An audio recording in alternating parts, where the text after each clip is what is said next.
औज़ुबिल्लाहिमिनश्शैतानिर्रजीम बिस्मिल्लाहिर्रहमानिर्रहीम अस्सलाम वालेकुम प्यारे बच्चों। Class second subject Urdu date आज 4/5/21 मौजू आज पर्न उर्दू बुलबुल का बच्चा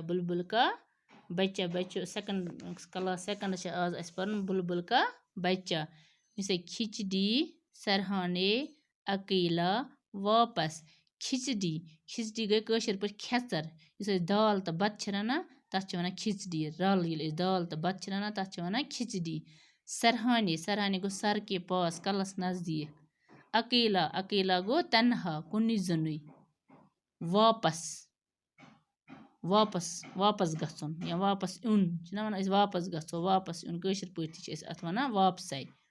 खिचड़ी सरहाने अकेला वापस खिचड़ी क्या गई खेचर कशर पे सरहाने गो कलस नजदीक अकेला गो कुन जुन वापस गो वापस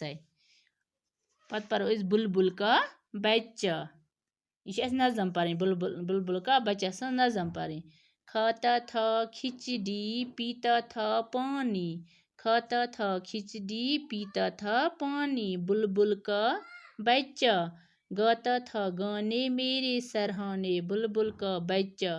एक दिन अकेला बैठा हुआ था बुलबुल का बच्चा मैंने उड़ाया वापस न आया बुलबुल का बच्चा दपा खाता था खिचड़ी पीता था पानी दपा खेवा हसा खेचर चवा त्रेश बुलबुल का बच्चा बुलबुल सुन बच गाता था गाने मेरे सरहाने दपा गेवा हसा बात मीनिस कलस निश बुलबुल का बच्चा बुलबुल सुन बच एक दिन अकेला एक दस कुन जुन बैठा हुआ था बिहत हसा बुलबुल का बच्चा बुलबुल सुन बच मैंने उड़ाया मैं हसा चल रो वापस न आया वापस आओ न बुलबुल का बच्चा खाता था खिचड़ी पीता था पानी बुलबुल का बच्चा गाता था गाने मेरे सरहाने बुलबुल का बच्चा एक दिन अकेला बैठा हुआ था बुलबुल का बच्चा मैंने उड़ाया वापस न आया बुलबुल का बच्चा अम पढ़िए और समझिए पढ़न तो समझुन खिचड़ी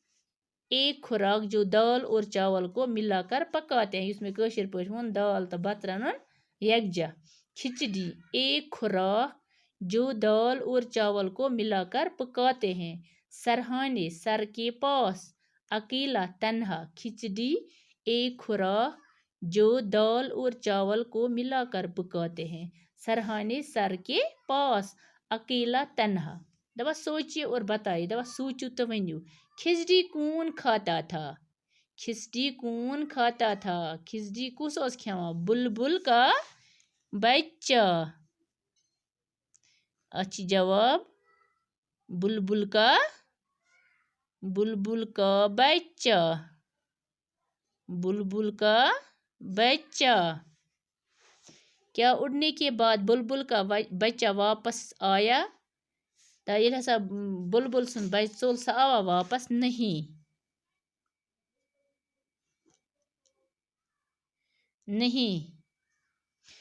बुलबुल गाना कहाँ गाता था बुलबुल कट ओस गेवा मेरे सरहाने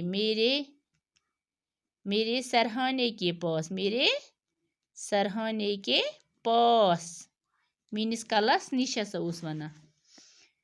खिचड़ी कौन खाता था अच्छी जवाब बुलबुल का बच्चा क्या उड़ने के बाद बुलबुल का बच्चा वापस आया नहीं बुलबुल गाना कहाँ गाता था मेरे सरहाने के पास मीनिस कलस नजदीक उस गेवा खिचड़ी कौन खाता था बुलबुल का बच्चा क्या उड़ने के बाद बुलबुल का बच्चा वापस आया नहीं बुलबुल गाना कहाँ गाता था मेरे सरहाने के पास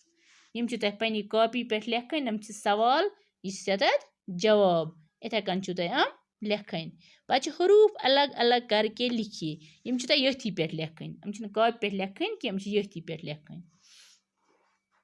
वैसे खिचड़ी ख चीम डी खिचड़ी मिसाल और हत पे बुलबुल लिखो बेलाम बुल बुलबुल बेलाम बुल बुलबुल पानी पे पत गोस एलिफ पत गोस नून ये पे एलिफ नून ये नी पानी पे एलिफ नून ये नी पानी गाता गाफ एलिफ ते एलिफ ता गाता खिचड़ी बुलबुल पानी गाता बेला बुल बुलबुल पे एलिफ नून ये नी पानी गाफ एलिफ ते एलिफ ता गाता शाबाश अम पत हरूफ मिला कर लिखिए हरूफ रलोयित लेखन वाव एलिफ पे सीन वापस सीन एलिफ रे बुड़े रे सारे सीन एलिफ रे तो बुड़े गो सारे ख एलिफ ते एलिफ ता खाता ख ख एलिफ ते एलिफ ता खाता हाँ हरूफ मिलाकर लिखिए तो हरूफ अलग अलग लिखिए हम लिखियो तुम पन्ने कॉपी पे तो बे करियो हम तुम याद सवाल लिख जो कॉपी पे नम लिख जो यथी पे हरूफ अलग अलग तो हरूफ मिलाकर हम लिख जो पन्ने यह जम लिख जो सवाल कॉपी पे तो नम लिख जो यथी पे आज परो बच्चों इसी है ना शुक्रिया।